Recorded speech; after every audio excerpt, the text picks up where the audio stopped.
insights with regard to the implementation of the prevention and suppression of torture and enforced disappearance. I have been asked to provide an overview of the situation, highlight some key concerns, and discuss some positive developments with regard to torture and enforced disappearances here in Thailand. Needless to say, torture and enforced disappearances are among the most serious violations of human rights. As Cynthia said in the event yesterday, when most of you were present, torture and enforced disappearances do not only inflict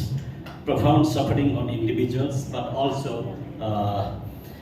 devastate families, communities, and the very fabric of society. While the pain endured by civil society victims and their loved ones cannot be undone, justice, recognition, and reform are essential to restoring dignity and preventing future violations. Thailand's adoption of prevention and torture, particularly the Prevention and Suppression of Torture and Enforced Disappearance Act 2022, and the ratification of the International Convention on the protection of all persons from enforced disappearances in May 2024 are considered significant milestones. However, legislative measures alone are not enough. Effective implementation of the law and also ensuring accountability and sustained engagement are crucial that these laws deliver real protection and that victims and their families receive justice that they deserve. In this regard, I must say Thailand still has a long way to go ahead. The recent review of Thailand by the Committee Against Torture and this is another positive development I must recall. I would like to extend my appreciation to civil society colleagues and the families of victims for your contribution and engagement in this process. Now we have the recommendations from the Committee Against Torture available, which I understand Amnesty International Thailand has also translated into Thai. These recommendations contained in the concluding observation of the committee to Thailand provide a roadmap for the government to advance the implementation of the Convention Against Torture and other cruel, inhuman, degrading treatment and punishment, as well as its own domestic legal framework, that is Prevention and Suppression of Torture and Enforced Disappearance Act. What is important is their effective implementation, and this requires adequate and sustained efforts from the government, along with active, consistent and meaningful engagement and advocacy and monitoring by civil society actors, the families of the victims, and the National Human Rights Commission of Thailand, and international partners and organizations like us supporting and assisting Thailand. This is precisely why we have gathered here today. Distinguished guests and participants, although only 2 years have passed since the enactment of the Prevention and Suppression of Torture and Enforced Disappearance Act, a full assessment of its implementation will require more time. However, it is essential to conduct routine and thorough reviews of its enforcement. As the custodian of the Act, the Ministry of Justice should ensure that timely course corrections and necessary adjustments are made by the various entities responsible for the implementation of the Act and its effectiveness. Today's event, I think, provides a valuable opportunity for all of us to reflect on the progress made and recognize areas that require further strengthening in the implementation of this crucial law.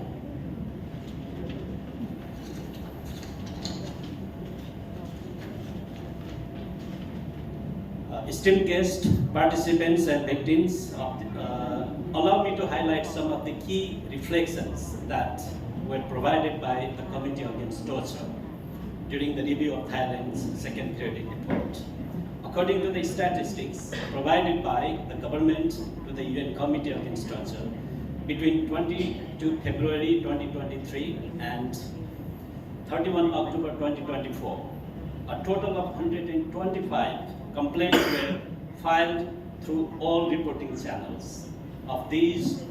56 involved allegation of torture, 36 related to other forms of ill treatment, 14 concerned 14 concerned enforced disappearances, and 19 cases involved multiple offences. These statistics, however, do not include the majority of alleged enforced disappearances cases pending before the UN Working Group on Enforced or Involuntary Disappearances, which transmitted 94 cases to Thailand between 1980 and August 2024, of which 77 remain unresolved and require the continued attention by the government through credible investigation and provide redress to the families. One point I would like to highlight, and that is also highlighted by the Committee Against Torture with concern, was the high number of deaths in custody. In 2023, there were 724 cases of unlawful deaths in custody. In 2023, in 2024, the number is 726, as provided by the government to the committee. And the lack of detailed information on the circumstances surrounding the deaths. The committee also noted that authorities routinely failed to conduct credible investigations, except in a few high-profile cases that attracted media attention. Even when the investigation did take place, they rarely resulted in criminal prosecutions or reparation for the victims and their families. The committee therefore recommended Thailand to adopt measures to ensure that all deaths in custody are investigated in a prompt or an impartial manner by an independent body, including by means of forensic examinations with due regard to the Minnesota Protocol on the investigation of potentially unlawful death, and where appropriate should prosecute those responsible and apply sanctions commensurate with the seriousness of the offense. To effectively implement such recommendations of the Committee Against Torture, it is crucial for the National Committee on the Prevention and Suppression of Torture and Enforced Disappearances to develop further guidance or regulations on investigating deaths in custody. This should include forensic examination in line with Minnesota Protocol on investigation of possible wrongful death, and OHCHR once again reaffirm our readiness to provide technical assistance, including assisting the government and other partners engaging with the relevant special procedure mechanism to support the efforts of the committee and the Ministry of Justice. Another crucial point that I want to like to draw your attention is which is quite a critical issue, and that demands our attention, is the lack of specific redress mechanisms for victims of torture, ill treatment, and enforced disappearances in Thailand. At present, many victims have no choice but to pursue costly and time-consuming civil lawsuits to seek reparations. I understand that the Committee on the Prevention and Suppression of Torture and Enforced Disappearances has drafted the regulation on assistance, remedy, and rehabilitation, which are currently pending approval from the Ministry of Finance and the Anti-Torture and Enforced Disappearance Committee. On behalf of OHCHR, I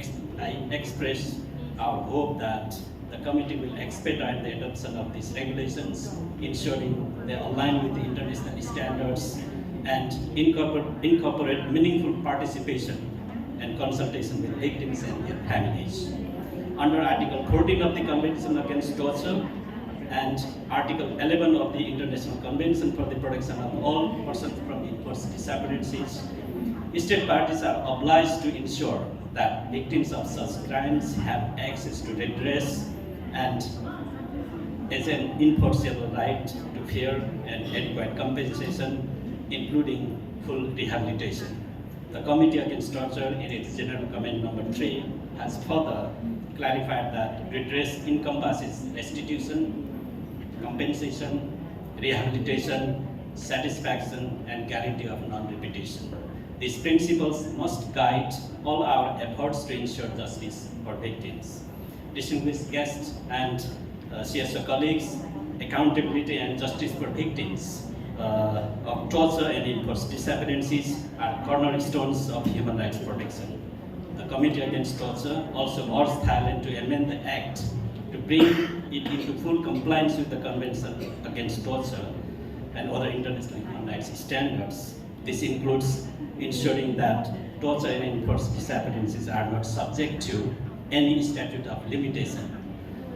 An important and very recent example is the 2004 Dakbai incident and the case filed by the families of the victims in Narathiwat Provincial Court, where the statute of limitations expired on 25 October 2024, and the case against the alleged perpetrators was dropped by the court, leaving the victims deprived of justice. Section 7 of the Anti-Torture and Enforced Disappearance Act recognizes enforced disappearances as a continuing crime until the fate and whereabouts of the person are established. This provision underscores the need to address unresolved cases, including those pending before the UN Working Group on enforced or involuntary disappearances, which emphasizes that the implementation of the Act must bring real justice to the victims of torture and enforced disappearances and protection for the family members in their quest for justice through credible,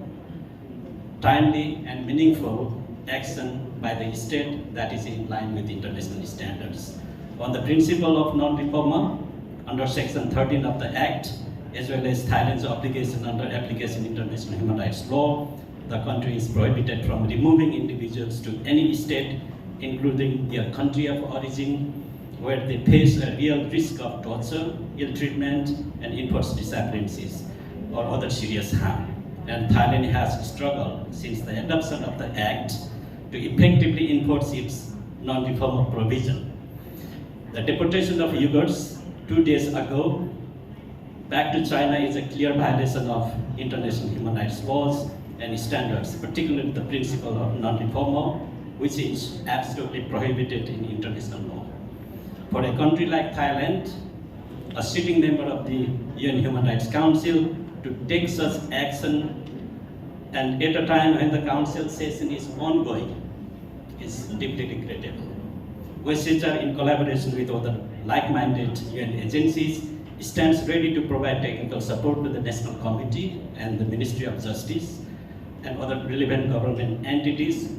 should they prefer in developing guidelines or regulation to ensure the effective enforcement of non-refoulement provision under the Act. There is no doubt that these issues are extremely complex. The challenges faced are multifaceted, can be deep-rooted, and are at times politically sensitive. A strongly capacitated, active, and independent committee, the National Committee, is needed to govern the effective implementation of the Prevention and Suppression of Torture in Enforced Disappearance Act, together with sustained political will, institutional capacity and commitment, and routine and meaningful cooperation with civil society actors and families of the victims. I also want to emphasize once again that the role of civil society, human rights defenders, and families of the victims in the fight against torture and enforced disappearances are critical. Your resilience and determination pave the way for continued advocacy, hold duty bearers accountable, and ensure that these great human rights violations do not go unnoticed. Without your voices and relentless pursuit of truth and justice, our collective ability to intervene and push for change would not be possible. No one but the Committee Against Torture has acknowledged this role and underscored the importance of victims' rights and participation in its concluding observation. And the committee recommended Thailand to consider the UN guiding principles for the search for disappeared person and allow victims, their legal representatives, or any authorized individuals with a legitimate interest to participate in the search, including by providing them with prompt access to information on the action taken and on the progress and results of the search and the investigation, taking into account their input, suggestions, experiences, questions, and doubts at all stages of the process. While doing so, the committee further recommended Thailand to ensure that victims and all other persons participating in investigation into enforced disappearances are protected from any risk of intimidation, threat, or reprisal as a consequence of the complaint or any evidence that they provide. In conclusion, I wish you a fruitful discussion and reiterate once again OSCHR's full commitment to supporting your work and initiatives. I'm sorry to take a little bit long time, but thank you again for your patience and for taking time to listen to me. Thank you once again. Thailand Team OSCHR Regional Office for Southeast Asia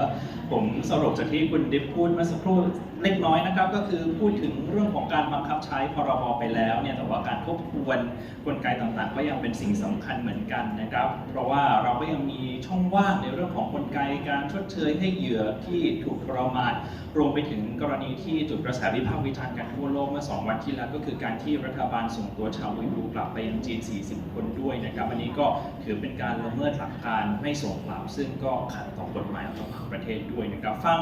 เรื่องของภาพรวมในเรื่องสถานการณ์การทรมานในไทยไปแล้วนะครับเราลองมาฟังเสียงจากญาติเส้นทางการต่อสู้ความหวังและความคาดหวังต่อพรบฉบับนี้จากคุณอังคณานิรภัยจิตหรือว่าพี่อังของเรากันบ้างนะครับเชิญพี่อังครับ